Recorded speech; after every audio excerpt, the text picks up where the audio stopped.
자, 오늘부터 12월 한 달 동안 4주간 말씀을 드립니다. 성탄절의 주인공 예수 그리스도라는 제목으로 말씀드립니다. 오늘은 예수님의 신비한 탄생 이런 제목 말씀드립니다.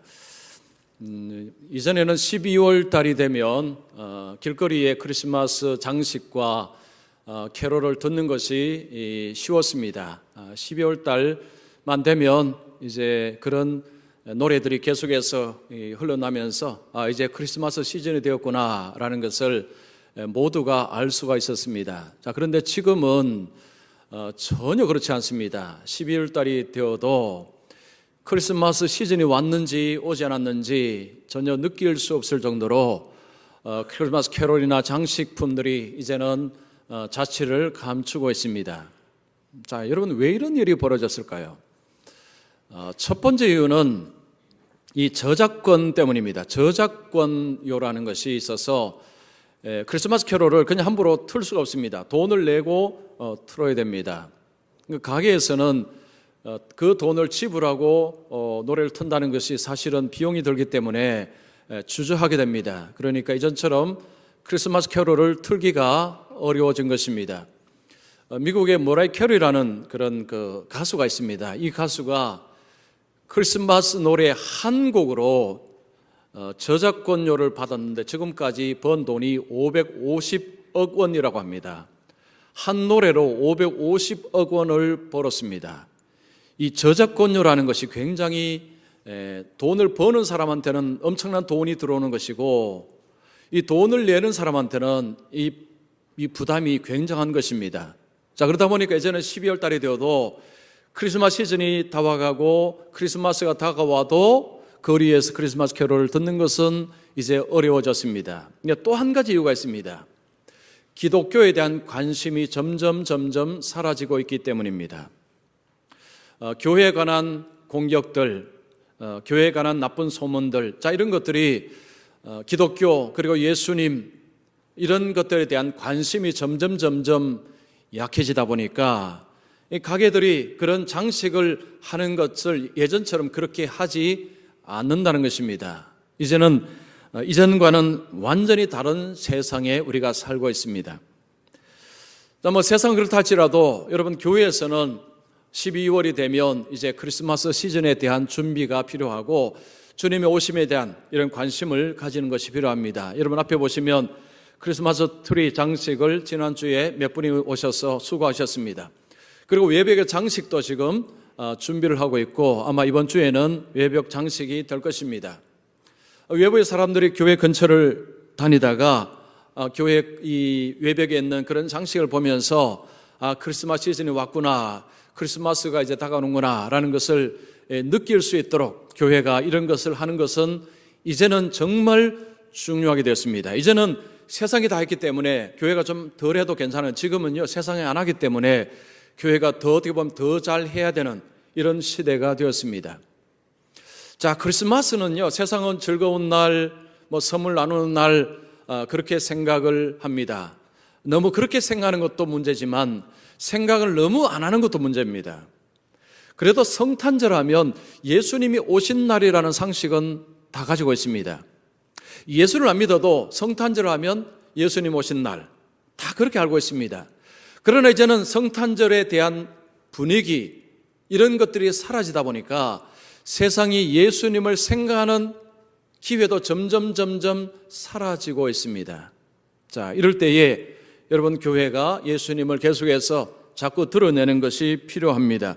자, 12월 한 달 동안 4주간 제가 시리즈 말씀을 성탄절의 주인공 예수 그리스도라는 시리즈 제목을 잡았습니다. 자, 주일날 오셔서 자, 우리는 예수님을 생각하고 예수님이 왜 오셨는가, 예수님은 어떤 분이신가 대한 알고 있지만 다시 한번 정리하고 또 새롭게 생각하는 이런 시간이 우리에게 필요합니다. 자, 오늘 예수님의 신비한 탄생이라는 첫 번째 제목으로 말씀을 드립니다. 자, 예수님의 오심은 신비하게 오셨습니다. 여러분, 신비라는 말이 무슨 말입니까? 제가 사전에 찾아보니까 이렇게 기록되어 있었습니다. 일이나 현상 따위가 보통의 이론이나 상식으로 도저히 이해할 수 없을 만큼 신기하고 묘함.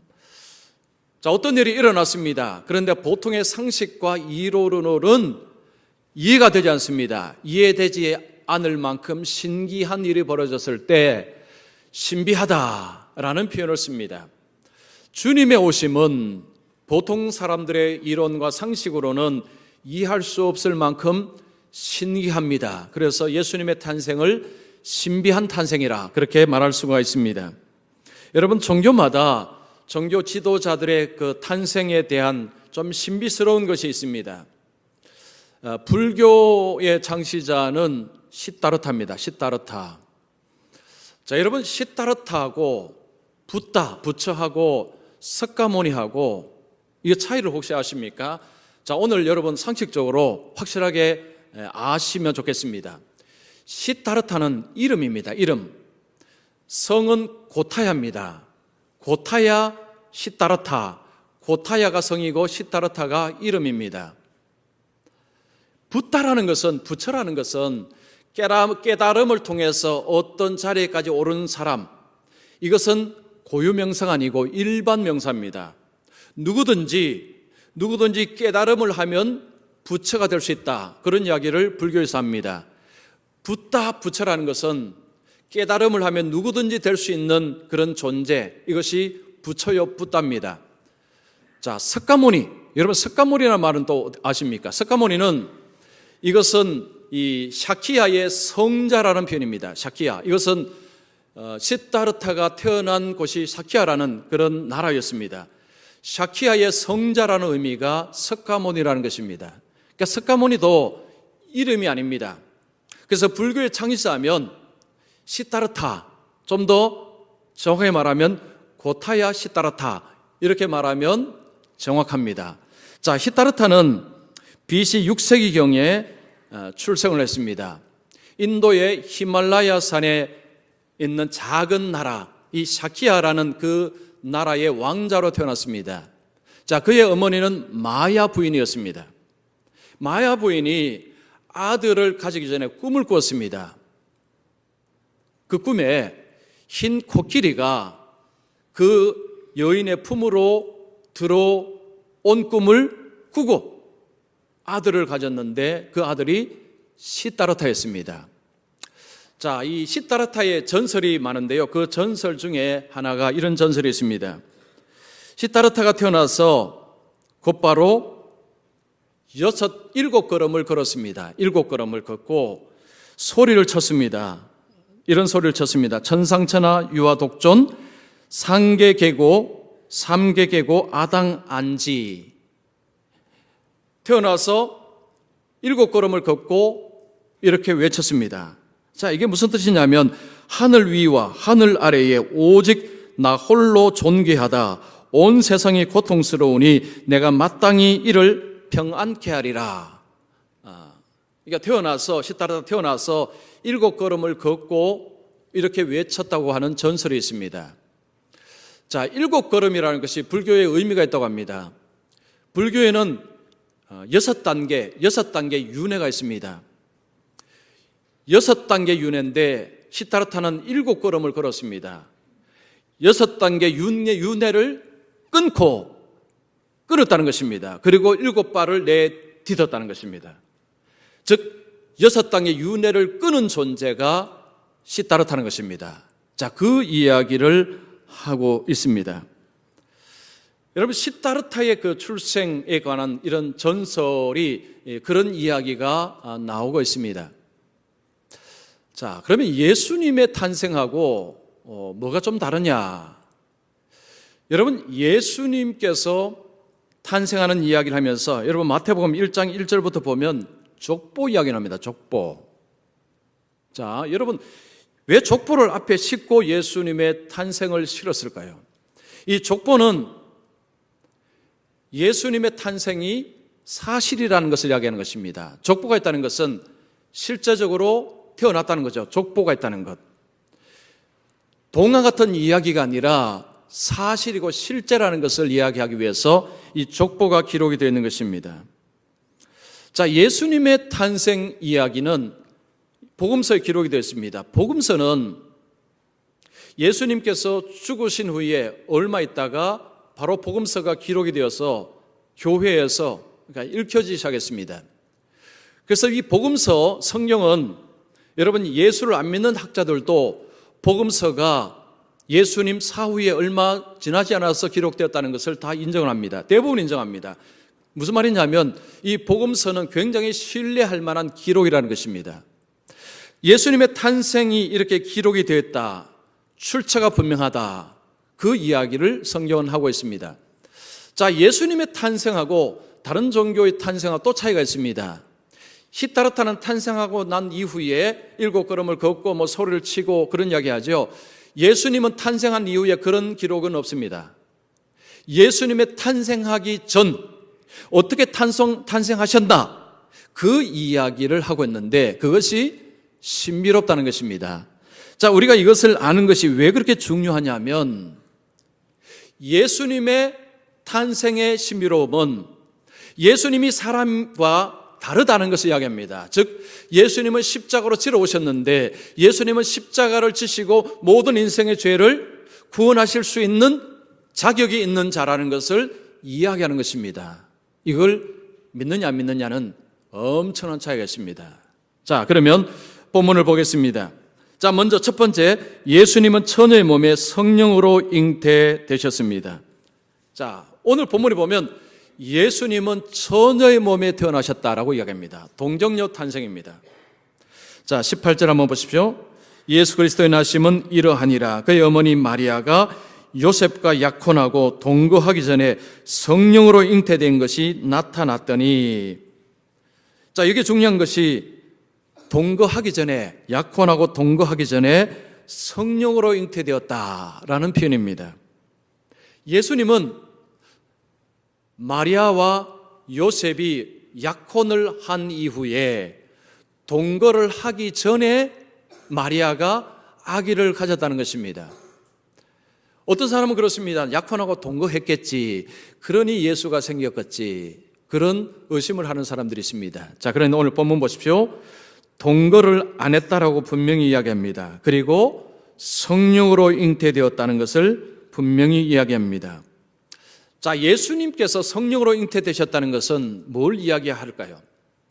예수님의 생물학적인 아버지가 요셉이 아니라는 것입니다. 요셉은 법적인 아버지입니다. 그러나 생물학적인 아버지는 아닙니다. 요즘처럼 DNA 검사하면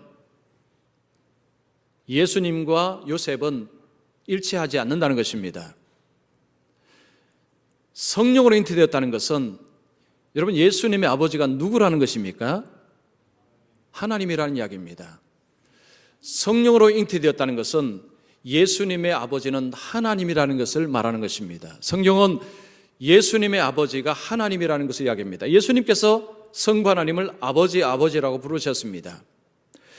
그래서 크리스마스는요, 예수님이 탄생하는 날이고 다른 표현으로 하자면 하나님이 강림하신 날입니다.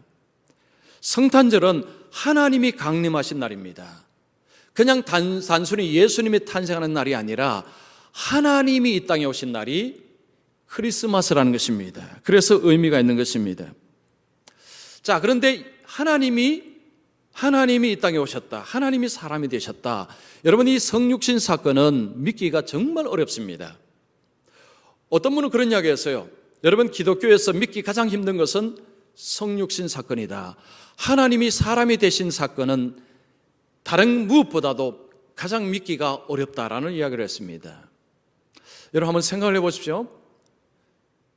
하나님이 사람이 되셨는데 성인으로 태어난 것이 아닙니다. 아기로 태어났습니다. 자, 예수님이 태어나셔서 보통 아기처럼 배고프면 웁니다. 그리고 손 꼼지락꼼지락하고 발가락 꼼지락꼼지락하고 다른 건 할 수 있는 게 하나도 없습니다. 대소변 스스로 못 가립니다. 기저귀 누가 채워줘야 됩니다. 엄마 아빠가 채워줘야 됩니다. 어른이 채워줘야 됩니다. 보통의 아기와 똑같은 무능력하고 의존적이고 누군가 보살펴줘야 되는 존재가 하나님이랍니다. 여러분, 그 아기를 볼 때 하나님이라고 말할 수 있느냐? 상상이 안 됩니다. 그래서 하나님이 사람이 되셨는데 그 그 어린 아기, 그 아기가 하나님이라는 것을 해도 너무하네. 이 무슨 그런 해괴한 말이 있느냐 할 정도로 믿기가 어렵다는 것입니다. 여기 비하면 부활은요, 믿기가 상당히 쉽다는 것입니다. 그런데 분들은 부활이 믿기 어렵다 그러죠. 사실은 그게 그렇지 않다는 것입니다. 성육신을 믿는다면 부활은 아무것도 아니랍니다. 믿는 것은 너무 쉽다는 거죠. 대부분 여기에서 걸려서 못 들어가고 있습니다. 여러분, 예수님이 처녀에서 태어난다는 것은 이미 구약에서 예언된 사건입니다. 수백 년 전에 선지자를 통해서 하나님이 이미 말씀하셨습니다. 이사야 7장 14절을 보십시오. 보라, 처녀가 잉태하여 아들을 낳을 것이요 그 이름을 임마누엘이라 하리라. 이사야서에 하나님께서 선지자를 통해서 이미 예언하셨습니다. 예수님께서 처녀의 몸에서 오실 것이라는 것은 갑작스럽게 일어난 사건이 아니라 하나님의 계획 가운데서, 그리고 이미 말씀하셔서 성경에 기록이 되었는데 그 기록대로 성취가 된 사건임을 말씀하고 있습니다. 예수님께서 처녀의 몸에 오셔야 되는 이유가 있습니다. 예수님께서 보통 사람들처럼 생물학적 아버지가 요셉이 되어버리면 무슨 문제가 벌어지느냐? 예수님도 똑같은 죄인으로 오신 것이 되어버립니다. 여러분, 로마서 5장 12절 보십시오. 한 사람으로 말미암아 죄가 세상에 들어오고 죄로 말미암아 사망이 들어왔나니 이와 같이 모든 사람이 죄를 지었으므로 모든 사람에게 이르렀느니라. 아담으로 인해서 죄가 들어왔습니다. 모든 후손은 아담의 피를 이어받았습니다. 예수님께서 생물학적 아버지가 요셉이라면 예수님도 아담의 피를 이어받았다는 것입니다. 즉 아담의 죄를 그대로 받았다는 것입니다. 그러면 예수님은 사망으로 죽어갈 수 있는 존재고 우리의 죄를 대신해서 죽을 수 있는 자격이 없습니다. 예수님이 그냥 사람이라면 우리는 예수님을 하나님으로 고백하는 것은 넌센스입니다. 어리석은 것입니다.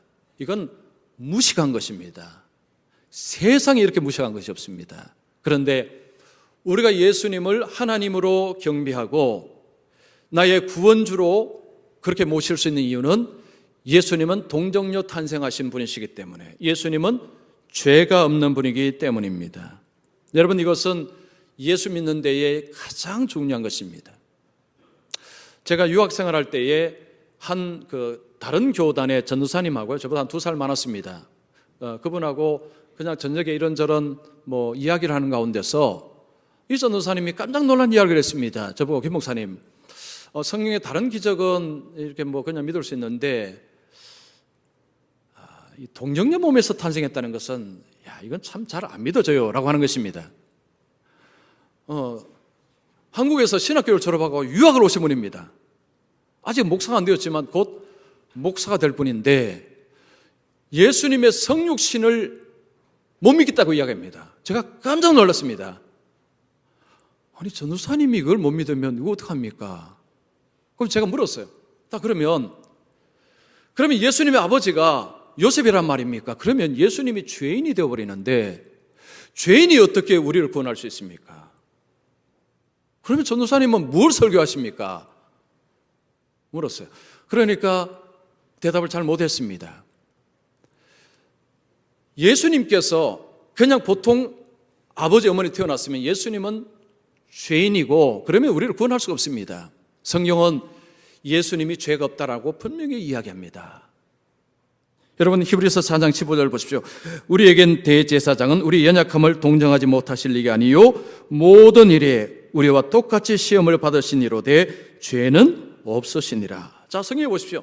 예수님은 죄가 없다라는 것이 제자들의 이야기고 성경의 이야기입니다. 예수님은 죄가 없습니다. 왜냐하면 동정녀 탄생하셨기 때문에. 자, 많은 분들이 여기에 걸려 넘어지고 있습니다. 혹시 여러분 중에서도 난 이건 절대 못 믿어 하는 분이 혹 계실지 모르겠습니다.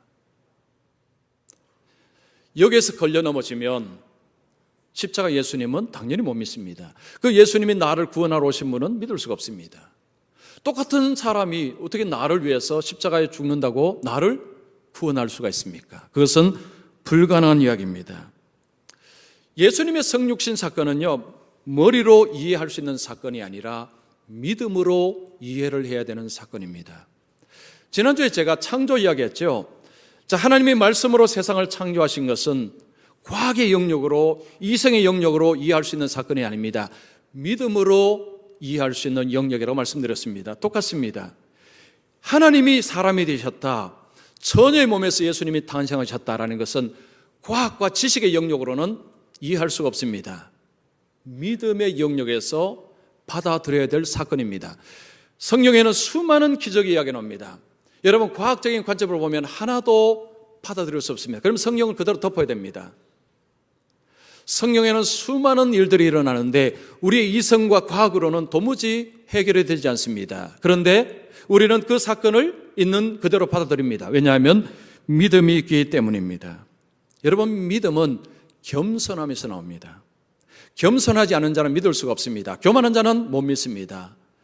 하나님의 말씀을 보고 듣는 자에게 1차적으로 요구되는 것이 겸손입니다. 내 지식과 내가 알고 있는 것을 절대화하는 가운데서는 하나님의 말씀을 볼 수가 없습니다. 들리지도 않습니다. 그것을 내려놓아야 됩니다. 겸손함이 필요합니다. 여러분, 우리가 살아가면서 세상에 수많은 일들이 일어납니다. 여러분, 지금까지 살아오시면서 수많은 일을 겪으셨습니다. 그 모든 것을 과학으로 다 설명하실 수 있습니까? 그 모든 사건을 세상의 지적으로 다 설명이 되십니까? 그렇지 않으실 것입니다.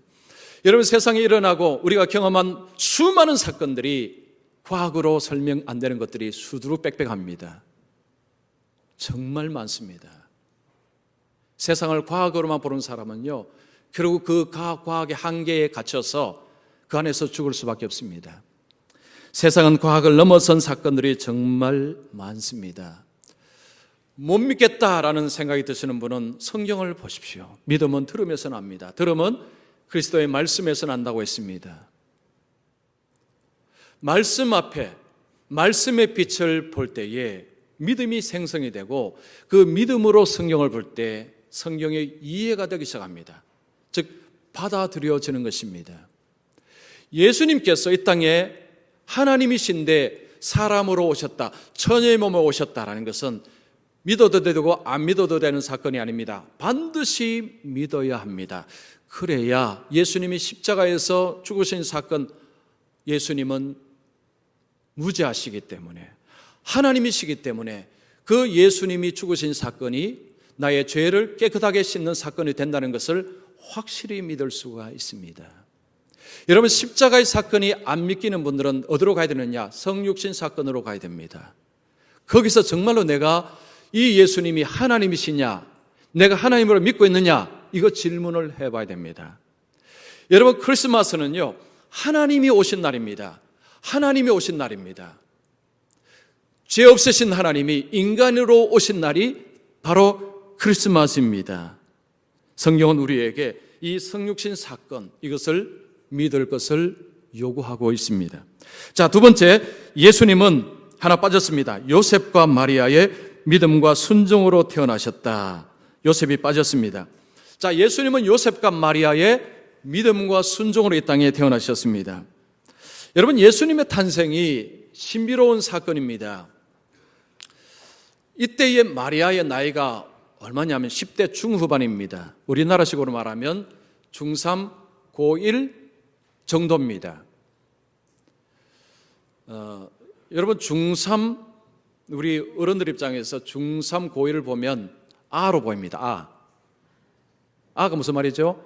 애죠, 애로 보입니다. 여러분, 중3, 고1이 뭐 알면 뭘 알겠습니까?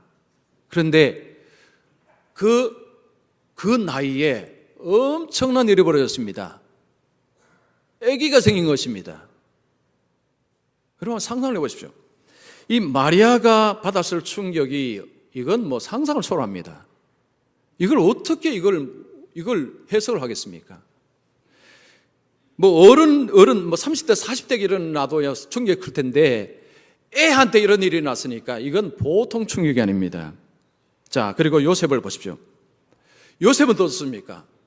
지금 자기하고 약혼한 여인이 애가 생겼습니다. 이게 얼마나 큰 충격입니까? 그 당시에는 약혼을 하고 다른 남자를 만나서 아기를 가졌다. 돌 맞아 죽습니다. 여러분 신명기 22장 23절 24절 보십시오. 처녀인 여자가 남자와 약혼한 후에 어떤 남자가 그를 성읍 중에서 만나 동침하면 너희는 그 둘 다 성읍문으로 끌어내고 그 둘을 돌로 쳐 죽일 것이니, 임신을 했으면요 이건 증거물이 확실한 것입니다. 요셉의 입장에서 마리아가 이 정결한 순결한 여인이라는 것을 그는 믿고 싶은데, 마리아는 절대 그럴 여자가 아닌데 라고 하지만 증거물이 있습니다. 뱃속에 아기가 있습니다. 이건 뭐 빼도 막도 못하는 증거물입니다. 여러분 남자분들 계시죠? 남자분들이 만약에 지금 이 요셉이라면 가만히 계시겠습니까? 그 배신감, 여러분 분노하지 않겠습니까? 그냥 가만히 계실 남자가 계십니까? 그냥 가만히 못 있죠. 어떻게 가만히 있습니까? 이건 정말 가만히 있을 일이 아닙니다. 자, 그런데 요셉은 의로운 사람이라, 의롭다는 것은 하나님의 말씀을 따라 사는 사람이라는 것입니다. 자, 이 요셉이 어떻게 합니까? 19절에 보면 그의 남편 요셉은 의로운 사람이라 그를 드러내지 아니하고 가만히 끊고자 하여. 요셉의 마음속에는요 지금 소용돌이 치고 있습니다. 지금 막 폭풍을 지나가고 있습니다. 이걸 어떻게 할까? 이걸 어떻게 할까? 그 배신과 분노가 막 차오를 것이고요. 막 이게 잠도 안 올 것이고, 여러분 뭐 손이 이리 잡히겠습니까? 좀 뭐 온통 세상에 잡히시고 지금 뭐 아무도 할 수 없습니다. 그런데 법대로 하자면 돌로 쳐서 죽여야 됩니다. 아무리 내가 약혼했지만 남의 남자와 해서 좀 아기가 생겼다. 어떻게 용서가 됩니까? 돌로 쳐 죽여야죠. 그러나 요셉은 법대로 하지 않습니다. 법을 넘어서는 사랑을 보여줍니다. 하나님이 법대로 우리를 처단하셨으면 우리는 이미 다 죽었습니다. 하나님은 법 뛰어넘는 그 사랑을 보여주셨습니다. 요셉이 그런 사랑을 보여주고 있습니다. 자, 요셉에게는 엄청난 시련이요, 엄청난 어려움입니다. 어떻게 설명을 할 수가 없습니다. 알 수도 없습니다. 이때에 하나님께서 꿈에 천사를 보내십니다. 자, 20절에 보시면 이 일을 생각할 때에, 이 일은 지금 바로 그 일이죠. 지금 약혼한 여인은 지금 아기를 가졌고 이걸 어떻게 할 것인가 가만히 끊고자 하는 이런 일을 생각할 때에 주의 사자가 현몽하여 이르되 다윗의 자손 요셉아 내 아내 마리아 데려오기를 무서워하지 말라. 그에게 잉태된 자는 성령으로 된 것이라. 아들을 낳으리니 그 이름을 예수라 하라. 이는 그가 자기 백성을 그들의 죄에서 구원할 자이심이라. 천사가 꿈에, 여러분 이 꿈은요 그냥 개꿈이 아닙니다. 우리는 개꿈을 많이 꾸지만 이 꿈은 개꿈이 아닙니다. 천사 그에게 설명을 다 해줍니다. 지금 아이는 성령으로 태어난 아이다. 그 이름을 예수라 해야 된다. 예수는 자기 백성을 죄에서 구원할 자이십니다. 라는 설명을 친절하게 해 주십니다. 지금 두려움 있는 요셉, 마음속에 지금 막 여러 가지 불안한 요셉에게 하나님께서 그의 마음을 아시고 그에게 무슨 일이 일어났는지, 왜 이런 일이 일어났는지를 찬찬히 설명을 해 주셨습니다. 하나님은 참으로 친절하십니다. 하나님은 참으로 좋으신 분이십니다. 하나님께서 우리에게 어떤 일을 이렇게 맡기시고 어떤 일을 하게 하실 때 무지막지하게 그냥 떠미시고 저 위에서 팔짱 끼고 아이고 그래밖에 못하나, 이런 하나님이 아니십니다. 그런 하나님이 아니십니다. 우리 속에 있는 불안함, 두려움, 염려, 하나님이 다 아십니다. 하나님은요, 제가 하나님 좋으신 분이라는 걸 수차 이야기하죠. 하나님은 실제적으로 좋으신 분이십니다. 하나님은 실제적으로 좋으신 분이십니다. 우리가 두렵고 염려하고 불안해할 때 하나님은 우리의 속을 아시사 우리의 마음속에 불안을 제거해 주시고 두려움을 제거해 주시기 위해서 여러 방식으로 말씀을 하십니다. 요셉에게는 꿈을 통해서 천사를 보내어서 천사가 설명을 해줍니다. 여러분, 우리에게는 하나님이 우리에게도 다양한 방식으로 하시죠. 주로 하나님이 많이 쓰는 방식이 주일 설교입니다. 주일 설교입니다. 많은 분들이 설교를 통해서 힘을 얻고 용기를 얻고 두려움이 제거되고 새 힘을 얻습니다. 그래서 여러분, 주일 설교는요, 생명줄이라고 생각하십시오. 이건 그냥 안 들어도 되고 뭐 들으면 그만이고 이게 아닙니다. 생명줄입니다. 생명줄. 그러니까 주일 예배를 올 때는 오늘 내가 생명의 말씀을 듣는다고 오시고 생명의 말씀을 듣는 식으로 들으셔야 됩니다. 하나님은 우리의 속을 너무 잘 아시기 때문에 하나님은 주의 종을 통해 말씀하실 때 여러분, 이 말씀이 생명줄로 와서 내 마음속에 있는 것들을 적시고 새롭게 하고 터치를 하시고요, 힘을 주시고 용기를 주십니다. 여러분, 그런 경험 많이 하셨을 것입니다. 자, 예수라 이름을 붙였습니다. 구원자라는 거죠. 자기 백성을 죄에서 구원할 자이십니다. 여러분, 크리스마스는 하나님이 이 땅에 구원자로 오신 날입니다. 구원하러 오신 날입니다. 이게 크리스마스입니다. 여러분, 11월 11일이 무슨 날인 줄 아십니까? 이렇게 이야기하면 대부분 빼빼로데이요 이렇게 말할 것입니다. 빼빼로데이. 이제 빼빼로데이가 상식이죠. 근데 빼빼로데이는 뭐 세상에 하는 이야기고요, 뭐 그냥 뭐 물건 파는 사람들이 주로 하는 이야기고, 여러분 11월 11일 날 신문 보신 분은 1차 세계대전 종전 100주년이라는 것을 보셨을 것입니다. 그러니까 세계 1차 대전이 이제 끝났는 날 11월 11일이었습니다. 그로부터 지금 100년이 지났다는 것입니다. 그날이 지난달 11월 11일이었습니다. 제가 11월 11일자 신문을 보는데 이런 기사가 있었습니다. 인간은 1차 세계대전을 통해서 배운 게 하나도 없다. 기사가 상당히 자극적이죠. 사람들은 1차 세계대전을 하나도 안 배웠다. 역사를 통해서 교훈을 전혀 못 받고 있다는 것입니다. 그래서 제가 신문을 읽어봤죠. 이게 무슨 이야기인가 보니까, 여러분 1차 세계대전이 일어났어요. 사람이 얼마나 죽었는가 하면 군인, 민간인 합쳐서 거의 1600만 명이 죽었습니다. 1600만 명이 조금 덜 됩니다. 전쟁에서 직접적으로, 간접적으로 죽은 모든 사람 합쳐서 1600만 명 가까이 됩니다. 어마어마한 사람들이 전쟁으로 죽었습니다. 세상은 엄청난 고통을 당했습니다. 전쟁이 끝나고 나서 사람들이 모여서 다시는 이런 전쟁하지 맙시다 하고 맹세를 했는데 2차 세계대전 터졌죠. 그리고 지금은 어떻습니까? 각 나라마다 내전, 분쟁, 전쟁이 끊임없이 일어나고 있습니다. 그래서 그 글을 쓴 사람이 그런 표현을 한 것입니다. 사람들, 인간은 1차 대전을 통해서 배운 게 하나도 없다. 사람은 자기를 구원할 수 없습니다.